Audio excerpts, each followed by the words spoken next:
is keeping a dog, most probably is to satisfy her sexual needs. Your sister is keeping a dog, a male dog, it's for that. See, it's bluffing the world that I got a husband and I'm very happy with her. She's actually getting sexual satisfaction from the dog. 8% of all American women.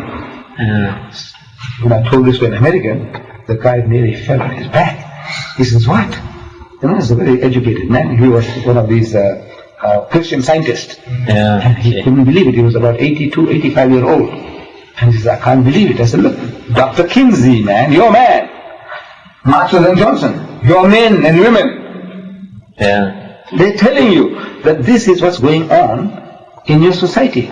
But now you can't talk. Actually, many of the leaders of the church are very active in working on the laws of the government, so that when the United Order, or the order that God wants the earth to run in, when He deems it time for this to come in, that the laws will be such that these will be acceptable. So they are trying to change the laws. Unfortunately, you know yourself, just to change the law of apartheid took too long. You see now, there's one advantage you have in America. That you see, the American people, they are prepared to listen to you. They'll argue, debate with you, but they're prepared to reason. They're not going to pull out a gun. No more. You said, now look, this is the solution to our problem.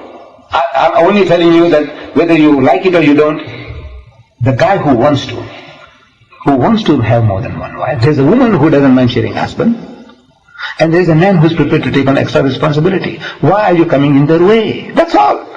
We are not saying you have 4 wives, or you have 2 wives. Nobody's telling you that. There is a type of man who does not mind taking on extra responsibility, and there is a type of woman who doesn't mind sharing a husband. Why are you coming in their way? You say there's freedom.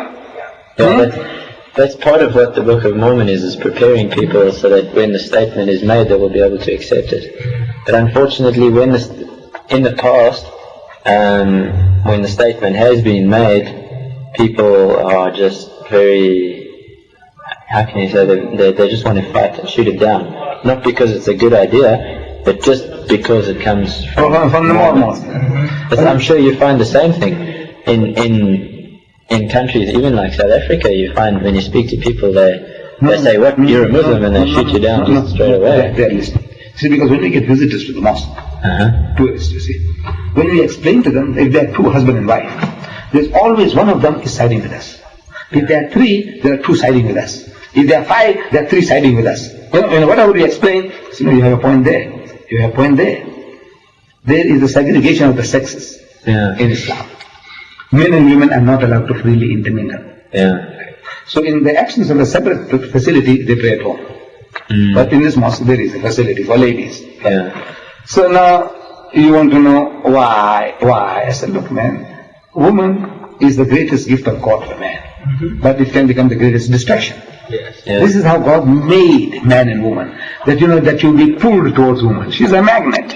She's a magnet, No use you bluffing. You say, no, I'm an angel. So you don't know bloody angels walking on this earth. So everyone, we all are flesh and blood, and we have the same susceptibilities. So, this is my look. I said, you Western people, I'll tell you that this is the great distraction. Woman. We need, give them separate but equal facility, but separate. No free intermingling. So now look, you see, in our system, you notice that we make ablution. And prayer time, there's a queues behind every time. And let's say instead of you, your sister, your mother is there, and she's making ablution. She's a good Muslim lady. And I'm watching, waiting for my turn. And I'm watching her, washing her face, the nape of the neck, throwing her tresses around, and her arms. And I'm watching her. I can't be closing my eyes. Your mind's closed. This beautiful, lovely arms, silky skin, she's got hair, lovely hair. Look at the nape of her neck. This is man, any man. Unless he's a bloody lunatic, or there's something else wrong with him. This is the thing that attracts. That's right. Then in our prayer, we stand shoulder to shoulder. No gaps left between one devotee and another.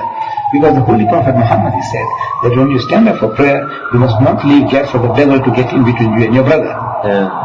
The devil he was talking about was not the guy we see in the art gallery, in the museum complex, Durban. Yeah. Where you see a beautiful woman with wings. And she's directing the devil in the picture, in the drawing. To go to hell, and you see hellfire in the distance. Yeah. And the devil is flying off. He's got wings, and he's got horns, he's got sharp ears, he's got a tail with a barbed hook. And the woman is directing him, and you can see the guy is going off.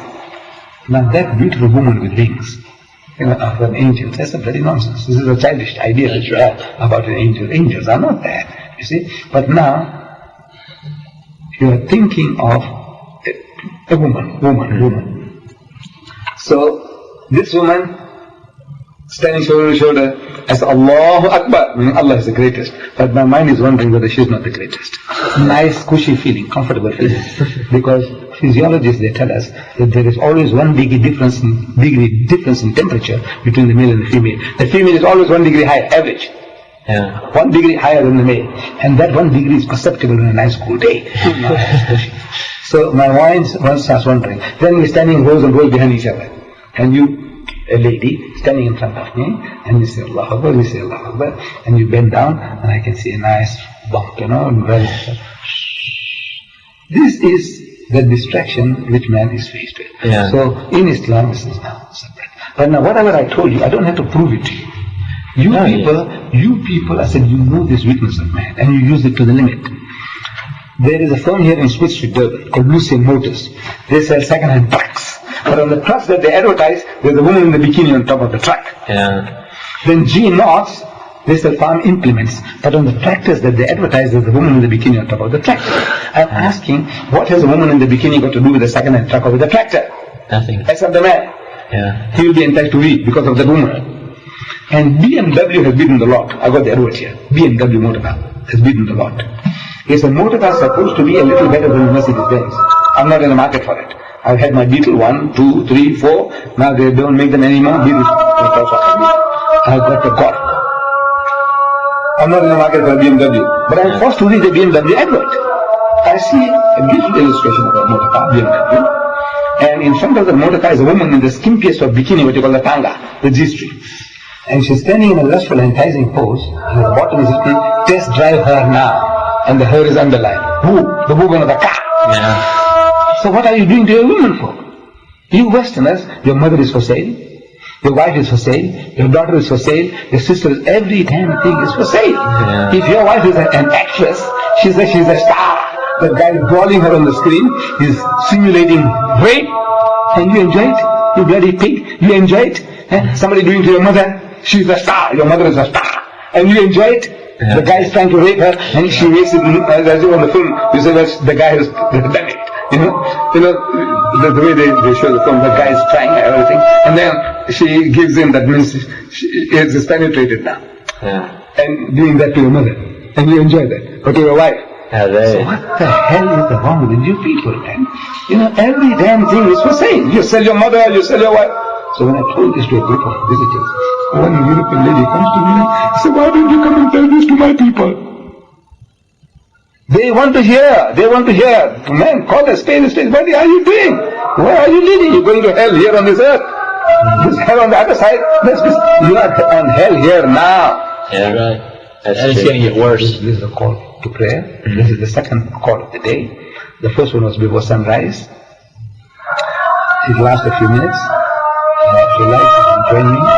And we can come back and have lunch together. If you like to enjoy the lunch. Oh, we need to be going. We'd love to. We actually work office hours.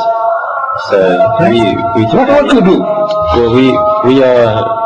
Well, actually, I'm just in for the day, but he supervises the missionaries in the mission. We're here in Durban? In Durban. I'd like to know you, my children, better. Alright. You already have a Book of Mormon, do you not? Yes, I have. Okay, because I was going to give you one. I don't want you to waste one. Oh, I never waste them. No, I mean just giving it to you. Bye.